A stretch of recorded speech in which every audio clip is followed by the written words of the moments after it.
Wait, so something with the volume.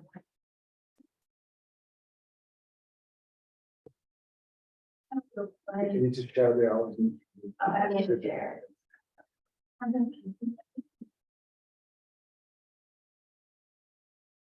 So we don't want to share time, and I see on the other one. Oh. Also, feedback. You want also try to disapprove that. Well, give it a try then. Let's see what happens. Unlock their mystery species distribution, a vital contribution in the Arabian or quest for clarity.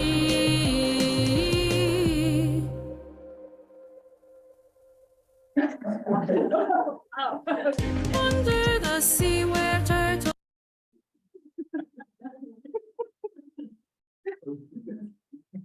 Okay, well, that was generated by AI, so thank you, Miranda, for the tutorial on that. Yeah, but we focused on making tutorials for species distribution modeling in the ocean because we found that there was not a lot of literature and like tutorials available for doing that in ocean, even though there are a lot for species distribution models on land.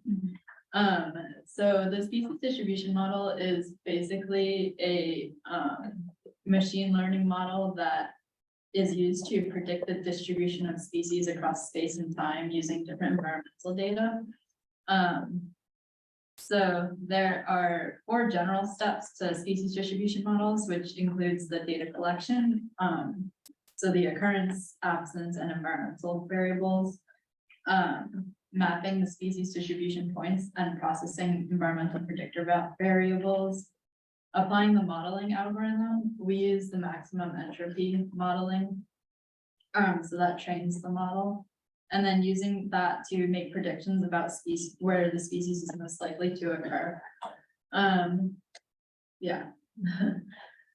So we chose to focus on sea turtle data taken from Ovis in the Arabian Sea. And we can go into more details about it. Yeah, so like Laura mentioned, we pulled our biological data from OBIS, or the Ocean Biodiversity Information System, which is extremely extensive. I don't know if it's it, but definitely recommend it. It's a lot of fun. My first time visiting it. But it has a collection of both satellite and observation data. And we focused in on human observation data for our data set. But we were able to pull in through the robust package and filter through and select the species that we were looking for. And it says loggerhead turtles, but we actually did loggerhead turtles and green sea turtles. And for the first step, we set our bounding box to the region that we were looking at, which is the Arabian Sea and the Bay of Bengal. And that's kind of where we focused in. And then going down into our observations, this is showing just one species. We did do 2, so ignore that. Keep scrolling. This is code that should go away, but you can see all the different options that you can pull from. And then here, this is kind of just our quality check of looking at the different records that were available for species, as well as looking at the machine observations, is talking about the satellite versus human observations. And then also checking for that absence data to quality control. But it is not available for these species, so we went about a different way, and Mary's gonna talk about that next. Yeah. So for the absence data, we took 2 different approaches. And when we say absence data, it's kind of like pseudo absence data. It's just the areas where we don't have records of turtles at these locations. So the first approach that we took, we used occurrence for marine species in general from the OBIS website using the robust package. So kind of similar to the presence data, we defined the region of interest, which you can see here in this plot. That was our region of interest, that rectangle. And similar to the presence data, but this time we did not specify which species of data we were going to pull in. So that gave us a lot of different records. which we then saved just for locations of species to then characterize the background of the distribution model. And this is all just plotting that, but this is the map that we get looking at those locations of those different marine species. And as you can see, it's not the most random, probably because it's different survey methods, so possibly some transects in there and things like that. So we also looked at a different method that would give us more random points. And to do that, we loaded in a raster layer to kind of define the area of interest. And ignore this. We were exploring different data sets. But then we decided to use the bathymetry, because it wouldn't have any NAs and we were able to map it to our area of interest. So that's what that looks like. And then from that layer, we were able to randomly sample different points. So that gave us a lot more random of a sampling to use to characterize that background data. Yeah, and now it has the background environmental variables. So, to do this as the prediction, like for sea turtle, we need to know which environmental variables we need to use, but we are not experts in sea turtles. So we try to use artificial intelligence to understand which variables we could include. And for that, we use the BART. The variables we extract are from estimate predictors, our package. And this package was created in 2022. And we tried to use ChatGPT for this, but ChatGPT does not have this information. So we use BART. And we use it like, we say this prompt of this script that we use it. And we try to ask to BART what is that in predicted package and what are these variables that we could use to create a model, and after what were the best variables to sea turtles, and using this we could able to find the best variables and use this in our model. So we choose to use this all these variables to do our model with this the environmental medicine.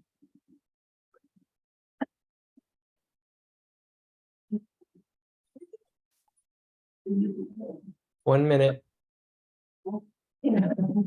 Fast version. Okay, so we took our presence and the absence data, did a lot of formatting, looked at what species we had, subset it down, and then loaded in our SVM predictor variables, made a special rectangle, then looked at all of our environmental variables, though this isn't all of them, and then told in our absence data, ran the model using those environmental variables to predict green and loggerhead species distribution. And it gave us a map that looked like that. I can make it bigger. So all of the purple points are our presence data. So the purple circles are green sea turtle presence data, and then the triangles are loggerhead.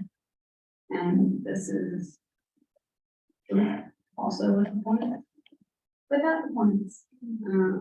But yeah, we did it.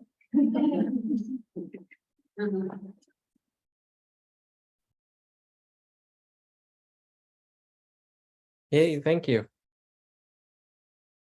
Do we have any questions for the turtle group?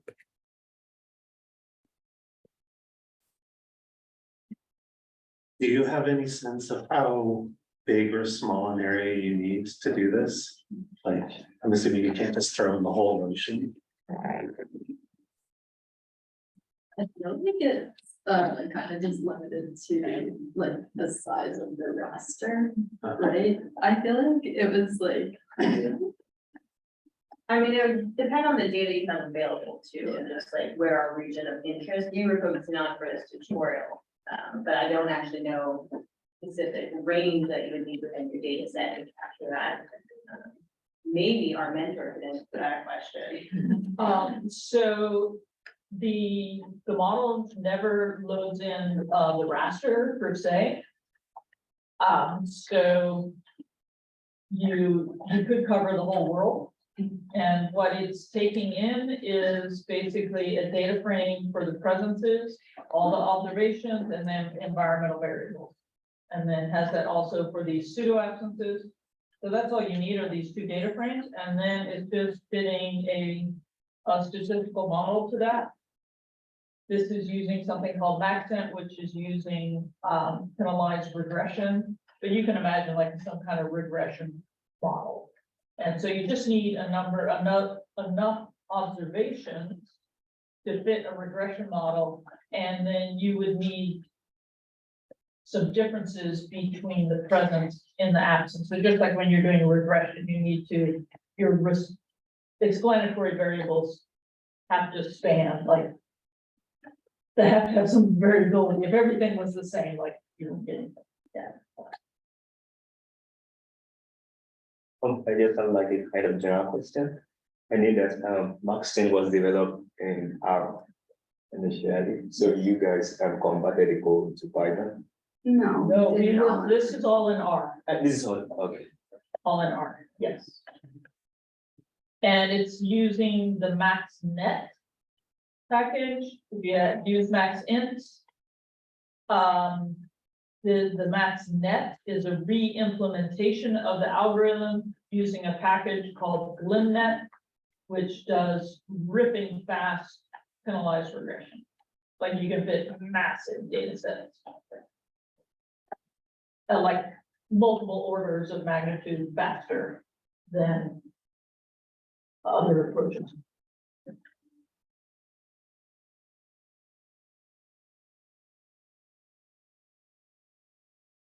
Okay, thank you again.